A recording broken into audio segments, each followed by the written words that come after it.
Hi guys, I know it's been a long time. I've just been really busy at work. We're down one person, and so I'm running more programs than I want to be, and I've just been working a lot of evenings and weekends. Anyway, pointless story. I have a planner for you to review. A planner to review for you, I'm sorry. It's the Girlfriends Biz Alliance Planner or Girlfriends Biz Planner. It's like this. It's 8.5 by 11. I don't know, it's about an inch thick or so. It's pretty large. But I had really decided that I wanted to go back to 8.5, 11 size for this year. I really had planned on getting a planner pad, and I might still because I'm not pleased with this, but I'll explain that. So I have some general things that I like to talk about a planner for the review. So I'm going to make sure that I hit on those. The size is 8.5 by 11. Size is subjective. In comparison, this is Laurie's, Plannerism Laurie's new Plannerisms planner, which is the regular notebook size, 5.5 by 8.5, something like that. Personal size Filofax comparison. It's regular standard US 8.5 by 11. Okay. And I really like that size. Unfortunately, I'm just not happy with this planner. So the second quality I'm going to talk about: covers, materials, construction, durability. Okay, so that's all one. I consider the construction and the durability of something, with the covers all one category. This is horrible. I'm so disappointed. This planner was $27.95. For $27, I could get a planner pad that has very durable covers and does hold up really well all year. This is just never going to.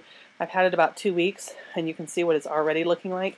And I'm not particularly rough on my planners, but it goes in and out of a bag every day because I take it to work, obviously. You can see that the covers, they're laminated, but they're very, very thin. It's not even like full cardstock. It's like they took, it's cardstock, but it's like cheap cardstock. And then they laminated it, and then that was it. There's no, I'm very frustrated with it. For $27.95, I expect more. I really do. So the back cover is doing the same thing, obviously, because it's going to. This will not last a year. The durability is very substandard.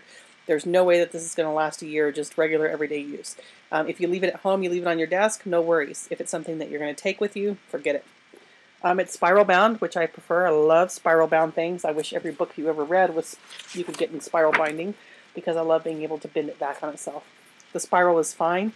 It's one of those inexpensive plastic ones, but I don't anticipate it really having any problems. I rarely have problems with my spirals in any kind of any type. But it is very, this will give you an idea of the materials. Planner pads don't do that. They're stiff enough to be able to hold up to, you can see, that gives you a really good idea of what I'm talking about. So no, it's not durable. If you're buying this for just to keep at your desk or just to keep at home, you'll be fine. Although the cover's going to see quite a bit of wear and tear, but nothing like taking it with you. So if you are buying this as a portable planner, be aware that this is not going to last all year. Or it's just going to look disgusting by the end of the year. The second feature is paper. Paper is very important, particularly to people who are fountain pen people. What they've done with this planner, I suspect, is made one copy of it and then run it off in copiers because it's cheap copy paper. It's not even the nice stuff like Goulet prints their invoices on. It's very cheap copy paper. Gel pens bleed through. Sharpie pens bleed through. There's no way you could use a fountain pen on this. I'm so disappointed by the cheapness of the make of this planner that I'm having a really hard time with the format, and the format is brilliant. So I'm really frustrated with it because on the one hand, I feel like it's this dichotomy between a really great format and really cheap materials. So I'm not happy. It was $27.95 new, but with shipping, I think I paid close to $35 for it. So shipping wasn't cheap either, and that's frustrating. So paper is junk. You can use really, really fine point gel pens on it. So you can use things like Sleechies. You can use these on it. These come from Jet Pens.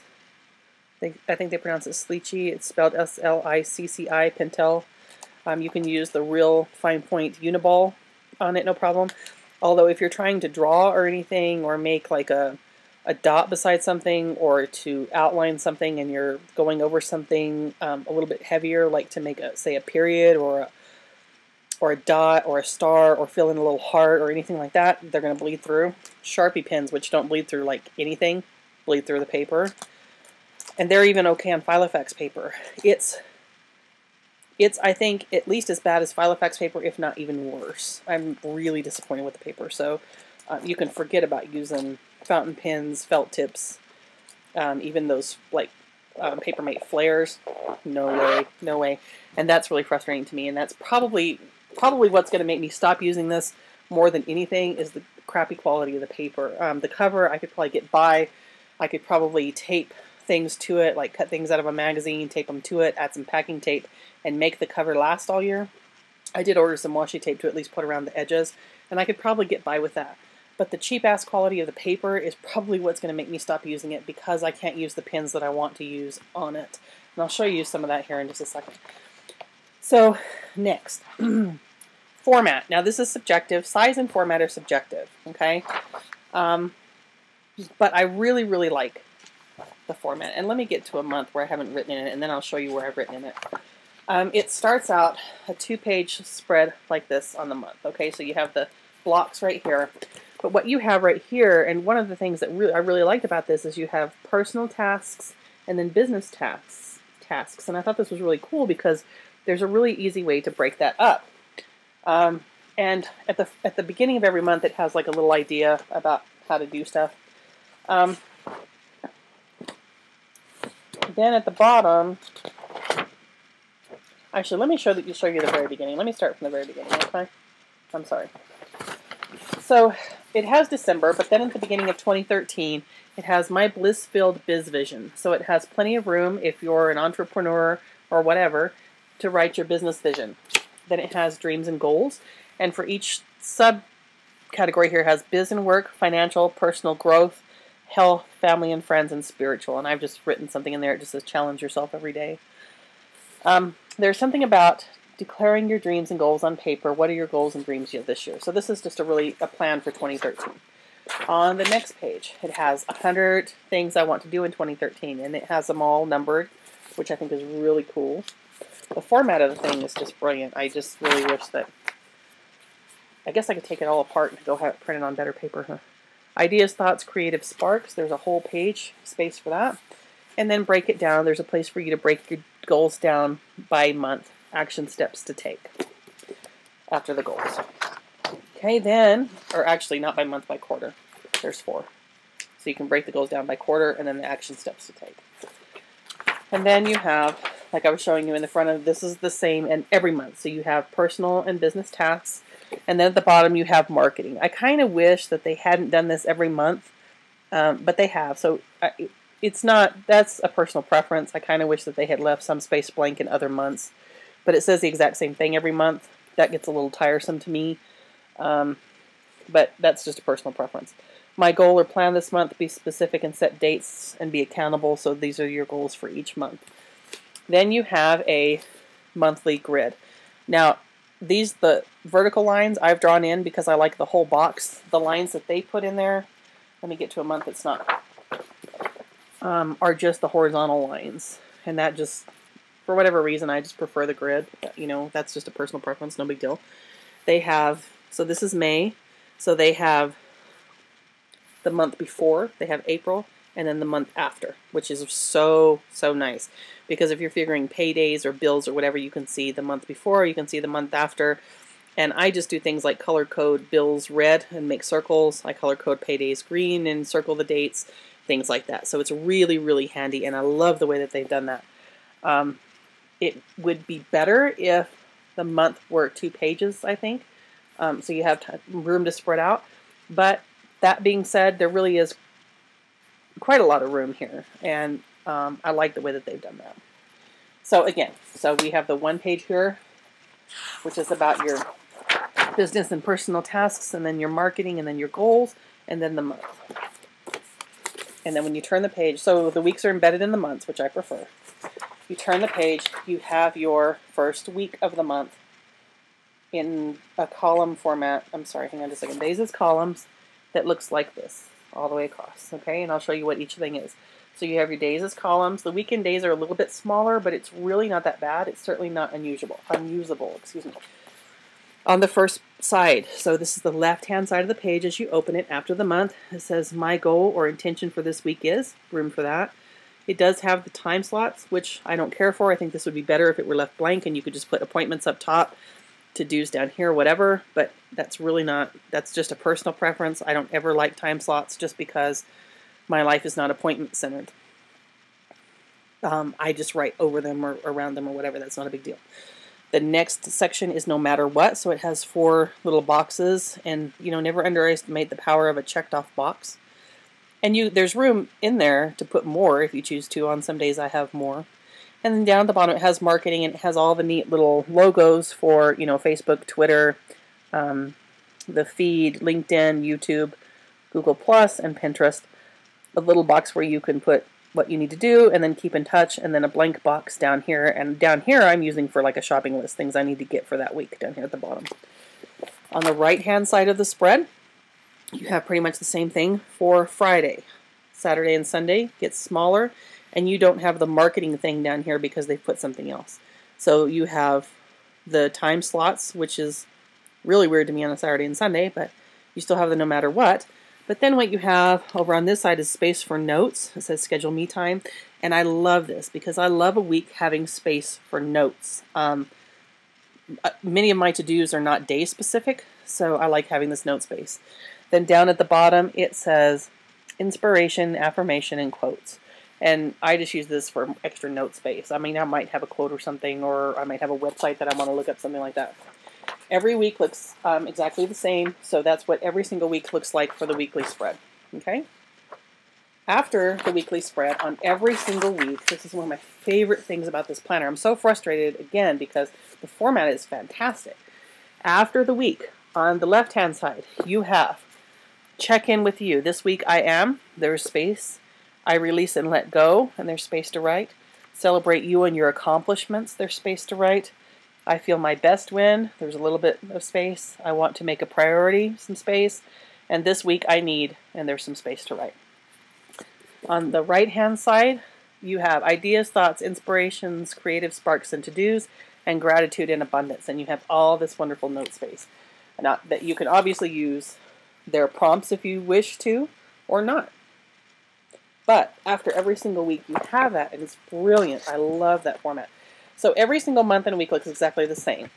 Unfortunately, at the end of the year, you have the same thing that I've showed you at the end of the week, and then nothing in the back.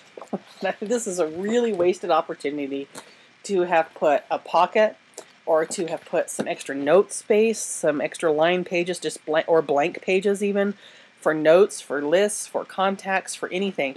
There is none of that. There is no room in this planner, either in the front or the back, for contacts at all. In the very front, you have nothing on the cover, wasted space. You have a blank sheet, wasted space. You can use it however you want, but I think that they've totally missed the boat on that. So you have one sheet of blank cheap paper, and then it tells you about the Girlfriends Biz Alliance planner.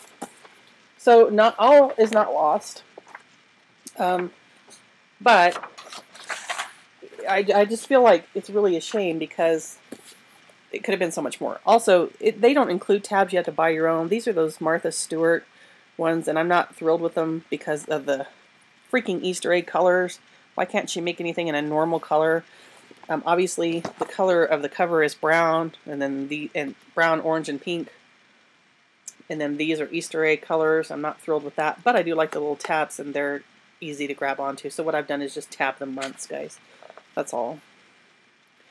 And I don't care that it doesn't come with tabs because I prefer to do my own anyway. Like with PlannerPad, you can buy a set of dated tabs, and they even have the little line to show you where to put them so the tabs all line up really nicely.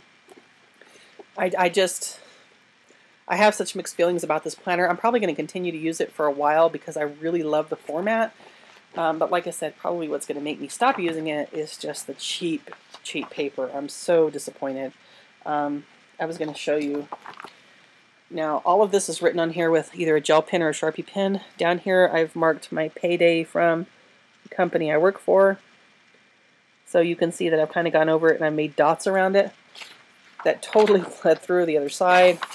It's not horrible, I guess, but it's obvious, and hopefully you're going to be able to see it on Oh, it's not going to show on the camera. It did bleed through. It's not going to show on my computer camera, but you know, it's unfortunate because they really missed the boat. I don't think it would have changed the cost super significantly to move the paper up, to upgrade it, you know, one notch. I just, here you can see. So this again is just gel pens because that's all you can use on it. And you can see that it's bled through right there. There are a couple other places right there. You can see I've got some bleed through. You know, it's just really frustrating because, for instance, just as an example, a planner pad is the same size. It has note space in the back. It has contacts in the front. You can get the tabs that come with it, although there is an extra cost for those.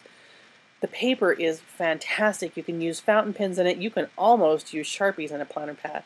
The paper is amazing, and it's $26.99. It's like $27. So, you know, I really think that for the price of this, they really could have upgraded the cover and the paper, and kept the price as it was. Or even if it had been $30, guys, I would have much rather paid $30 and had good paper. Even if the cover's kind of shoddy, you know, you can live with the kind of a crappy cover because you can do a lot of things to make that last through the year. You can put, like I said, you can cut out magazine pictures and put on it. You can cover it with packing tape. You can do a lot of things to make that cover. Yeah, you can see. You can do a lot of things to make that cover last. So all in all, I'm thrilled with the format. I'm incredibly disappointed with the entire workmanship of the whole thing. Would I buy it again? No, I don't think so. Because while the format's brilliant, I also am not going to spend $30 a year on something that's going to be trashed in 2 months. And paper that I can't use a variety of pens on. It's just too important for me. I write a lot in my planners. I'll show you. This week is certainly not as busy as other weeks, but you know, I do a lot of writing, and I'll show you you know, I've written things in the prompts, and the week's not full yet. So I do a lot of writing in my planners, and I use a variety of gel pens and Sharpie pens, and would love to be able to use fountain pens. And having paper that's just that substandard is very frustrating for me in a planner. So, you know, it remains to be seen. Now, do you use ballpoint? Do you use a big 4-color and you leave your planner on your desk? Then the format may be worth it for you. For those of you that I know from the planner community, I say don't waste your money. Either buy an Erin Condren or a planner pad if you want the same kind of size. Erin Condren if you want the days as columns and you want something, you know, a little more attractive or far more attractive than Filofax inserts. If you're looking for this same size planner, I still recommend planner pad far and above over this. Sorry to say it, but that's a true, honest review. We'll see. I'll let you know here in a couple months if I'm still using it and how it's fared. If you have any questions or anything, let me know, and I will see you soon. Thanks. Bye.